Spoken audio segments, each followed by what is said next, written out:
Good day to everyone. Welcome to Hope and Strength for the Journey.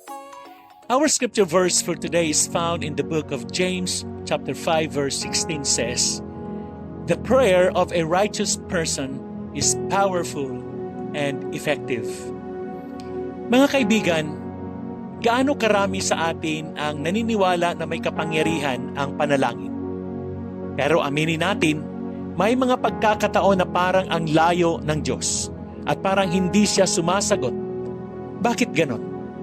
Minsan, hindi problema ang panalangin natin, kundi ang puso na nananalangin. Sa James chapter 5 verse 16, pinalalahanan tayo, "Confess your sins to each other and pray for each other so that you may be healed. The prayer of a righteous person is powerful and effective." So, tanong, paano ba maging makapangyarihan ang panalangin natin? Isang bata ang may laruan na robot. Gustong-gusto niyang paandarin ito pero hindi niya mapagana. Akala niya sira na. Ang hindi niya alam, hindi pala nakakabit yung baterya. Parang ganyan din ang panalangin. Kahit anong ganda ng words, kahit paulit-ulit pa yan, kung wala ang connection sa Diyos, powerless yan. Ang baterya ng panalangin ay ang righteousness. Hindi ito pagiging perfect, kundi ang pusong humihingi ng tawad, nagpapakumbaba at sumusunod sa Diyos. How do we apply this? Una, confess your sins. Meaning, hindi natin kayang itago ang kasalanan sa Diyos. Aaminin natin ito hindi para mapahiya, kundi para gumaling. Healing starts with honesty. Amen. Pangalawa, pray for one another. Madalas, puro sarili lang ang ipinagdarasal natin. Pero ang panalangin ay hindi lang para sa sarili. Ito ay para sa ibang tao rin. Intercession builds compassion. Pangatlo, live righteously.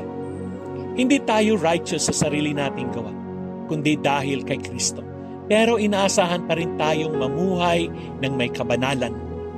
Magsimula sa maliit, sa pagsunod, sa pagtulong, at pagmamahal. Amen. For our reflection questions, may kasalanan ba akong hindi pa ipinapahayag sa Diyos? Kanino ako pwedeng lumapit para ipag-pray ako o mapagkatiwalaan sa confession?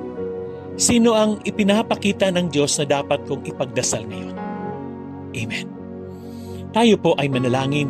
Panginoon, salamat po sa paalala na may kapangyarihan ang panalangin ng matuwid.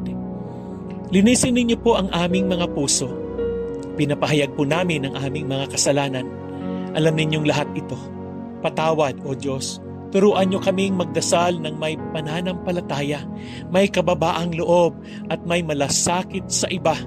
Hayaan niyo pong maging buhay ang aming relasyon sa inyo at sa bawat panalangin namin. Ikaw po ang maluwalhati sa pangalan ni Jesus. Amen. The prayer of the righteous is powerful. God bless you and your family.